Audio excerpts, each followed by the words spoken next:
Hello नमस्कार दोस्तों, YouTube channel पर आपका स्वागत है। दोस्तों आज हम करने वाला आईपीसी के इंपॉर्टेंट सेक्शन 2022, ठीक है, जो आपके एग्जाम में आने वाले हैं उसमें आप कर सकते हो। सबसे पहला यहाँ पे क्वेश्चन दोस्तों, भारतीय दंड संहिता, ठीक है, 1860 कब लागू की गई। भारतीय दंड संहिता 1860 दोस्तों 1 जनवरी, डी इसका आंसर हो जाएगा 1 जनवरी 1862 में लागू की गई। कब की गई दोस्तों? 1 जनवरी 1862 में लागू की गई। यहाँ पे आ जाते पहले क्वेश्चन पे। यहाँ पे भारतीय दंड संहिता का मसौदा किसने तैयार किया। भारतीय दंड संहिता को ड्राफ्ट किसने किया दोस्तों? ड्राफ्ट, ये क्वेश्चन आता है, ठीक है। इसको दोस्तों बताओ क्या हो, आंसर क्या हो सकता है। इसका आंसर है दोस्तों सी, इसका आंसर है लॉर्ड मैकाले।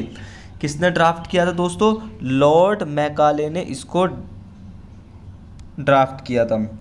सेकंड यहाँ पे क्वेश्चन है दोस्तों, भारतीय दंड संहिता को विभाजित किया गया है। भारतीय दंड संहिता में दोस्तों 23 अध्याय है और 511 धाराएं है, ठीक है, सेक्शन है, 23 चैप्टर, ठीक है। आप देखो 23 तो पता होना चाहिए, देखो ये 10 10 20 3 23, ठीक है, ये 23 ये रहा, 23 अध्याय है और 511 खंड मतलब धाराएं है, ठीक है।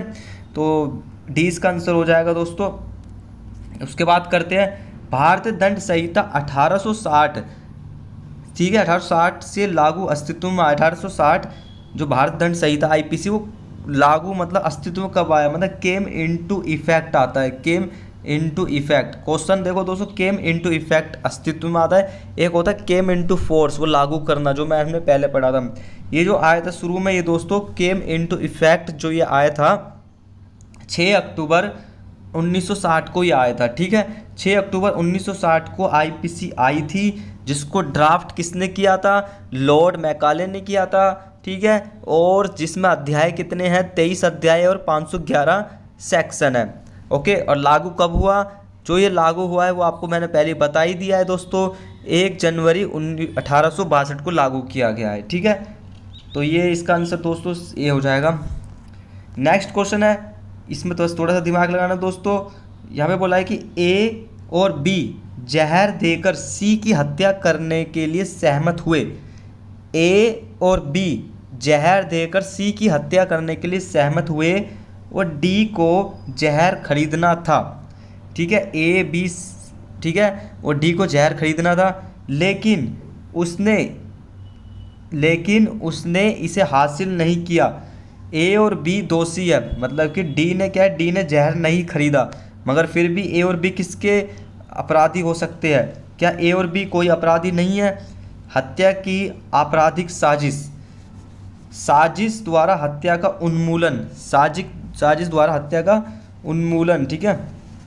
अगला यहाँ पे बोला है कि धारा 34 की सहायता से हत्या का प्रयास, इसका आंसर दोस्तों हो जाएगा साजिश द्वारा हत्या का उन्मूलन, ठीक है। उन्होंने अबेटमेंट किया है, क्या किया है? Abetment, abetment of murder by conspiracy, ठीक है। तो इसका सी इसका आंसर हो जाएगा। नेक्स्ट यहाँ पे क्वेश्चन है दोस्तों, 5वां यहाँ पे क्वेश्चन बोलता है यहाँ पे, आईपीसी की निम्न में से कौन सी धारा आपराधिक विश्वासघात से संबंधित है। इसका मतलब क्रिमिनल ब्रीच ऑफ ट्रस्ट, क्या है? क्रिमिनल ब्रीच ऑफ ट्रस्ट जब आप पढ़ते हो, ठीक है, धारा 405 इसका आंसर है दोस्तों। क्रिमिनल ब्रीच ऑफ ट्रस्ट जो होता है वो इसमें बोला कि संबंधित है, ठीक है, विश्वासघात से जो संबंधित है वो 405 है।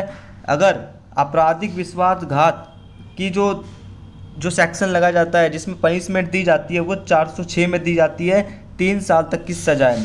इसका मतलब ये है कि ज़मीनों से संबंधित है, किसी ने किसी का विश्वासघात किया है, ठीक है, कि भाई ये ज़मीन ले लो, ठीक है, ज़मीन हमने ले ली, उनके साथ उनको वापस नहीं दी, मतलब विश्वासघात किया है। जो आप पढ़ोगे 405 आपको समझ में आ जाएगा। नेक्स्ट क्वेश्चन दोस्तों, आईपीसी की धारा 84 में क्या प्रावधान है? 7 वर्ष से कम आयु का बच्चा, ये धारा मैं बता देता हूँ, ये धारा 82 में है। 7 वर्ष से कम बच्चे की आयु के बारे में धारा 82 में बताया गया है। 7 से लेकर 12 वर्ष तक की जो आयु है उसमें 283 में दिया गया है। और विकृत दिमाग वाला व्यक्ति, मतलब कि अनसाउंड माइंड वाला व्यक्ति, धारा 84 में दिया गया है। तो इसका आंसर क्या हो जाएगा दोस्तों? सी इसका आंसर हो जाएगा, ठीक है। इसका मतलब ये कि जो अगर क्रिमिनल, इसका जो ये होता है ये जनरल एक्सेप्शन आता है, चैप्टर 4 आता है, ठीक है, धारा 76 से लेकर 6 तक आता है, जिसमें कि क्राइम ये इनके द्वारा कोई क्राइम किया जाता है तो क्राइम नहीं माना जाता है, ठीक है, क्योंकि इनसे मिस्टेक हुई है। क्या हुई है? मिस्टेक, ऐसा माना जाता है, ठीक है। तो बताया था मैंने अभी 7 वर्ष से कम आयु की धारा 82 है, फिर 83 84, ठीक है। तो विकृत दिमाग वाला व्यक्ति जो अनसाउंड माइंड हो धारा 84 में है। सी इसका आंसर है। सामान्य अपवाद वो ये आ गया, जनरल एक्सेप्शन, ठीक है। ये दोस्तों अध्याय में बता देता हूँ, अध्याय जो है 4 में बताया गया, अध्याय 4, ठीक है। जनरल एक्सेप्शन अध्याय 4, सामान्य अपवाद। दुर्घटना को एक अपवाद के रूप में निपटाया गया है, दुर्घटना को एक अपवाद के रूप में निपटाया गया है। ये जो सेक्शन है, ये सेक्शन मैं आपको बताता हूँ दोस्तों, ये सेक्शन धारा 82 है।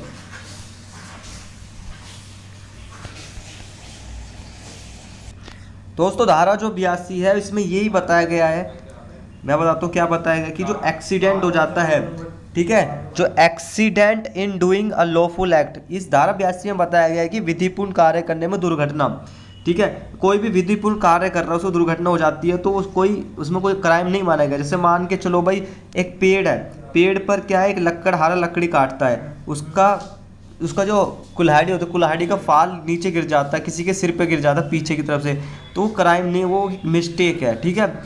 अगला क्वेश्चन है दोस्तों, धारा, ये इसको छोड़ दो, यहाँ पे नहीं आता। आईपीसी की धारा 76 और 79 सामान्य अपवाद प्रदान करती है।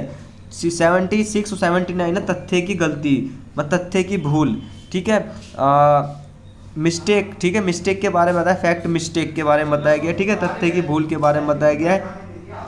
नेक्स्ट क्वेश्चन है दोस्तों, ठीक है, ये वही क्वेश्चन था सेम। ओके, अगला क्वेश्चन है, चोरी की संपत्ति में अभ्यासत व्यापार, हैबिचुअली डीलिंग करना।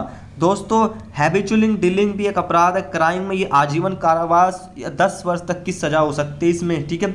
अब आपको क्या करना है, जो चोरी से संबंधित जो भी है, चुराई हुई संपत्ति जो है वो 410 से लेकर 414 तक के बारे में बताया गया। जब आप चैप्टर पढ़ोगे चुराई हुई संपत्ति प्राप्त करना, स्टोलन प्रॉपर्टी, वो 410 से 414 में दी गई है आईपीसी के सेक्शन में, ठीक है। 410 में तो खाली उसमें डेफिनेशन दी गई है।